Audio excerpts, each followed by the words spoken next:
Hey, salut! Je vous lance le défi de vous reposer 24 heures par semaine.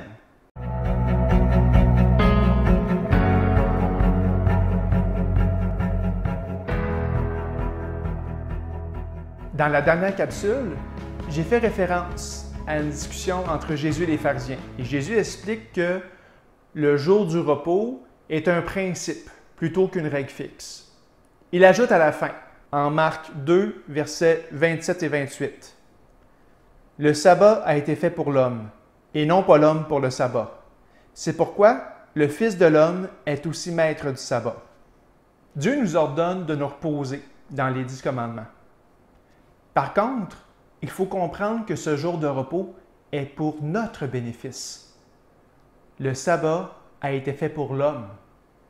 Nous vivons dans une société où la performance est importante. Nous devons réussir dans tous les domaines de notre vie. Et nous sommes interpellés à donner du temps, des comités de parents, du bénévolat, des activités d'église. Et même l'été, qui est une période en général un petit peu plus tranquille, il y a quand même beaucoup d'activités.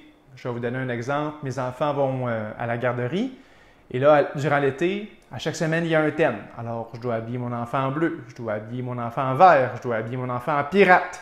Et malheureusement, ça arrive souvent que j'arrive le matin et je n'ai pas habillé mon enfant de la bonne manière. Alors, il est le seul à ne pas être déguisé en pirate. Même dans les périodes de temps qui sont supposées être plus tranquilles, on a toujours des choses à penser, des choses à faire. Cette œuvre d'André-Philippe Côté illustre bien que notre vie est une course et que ça finit par nous épuiser. La vie est courte et Dieu veut que nous en profitions. Dieu veut qu'on se repose, qu'on profite de la vie. Je vous lance le défi de vous reposer. Prenez le temps de cuisiner un bon repas en prenant une coupe de vin. Lisez des livres. Faites des marches en forêt. Allez construire un fort dans la neige avec vos enfants. Apprenez un nouvel instrument de musique. Jouez à un jeu vidéo ou à un jeu de société. Faites un massage à votre conjointe. Faites la grasse matinée. Allongez-vous dans l'herbe et regardez les nuages. Reposez-vous. Des fois, on se sent coupable de se reposer. Il y a tout le temps plus de choses à faire, plein de choses à améliorer.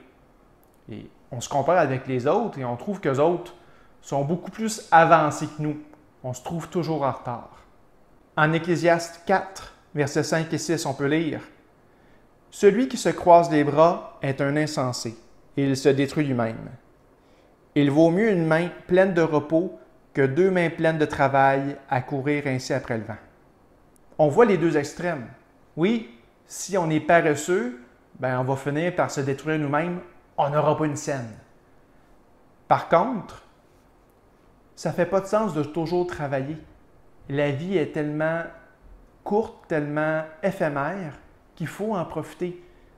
C'est préférable d'avoir une main pleine de repos que 2 mains pleines de travail.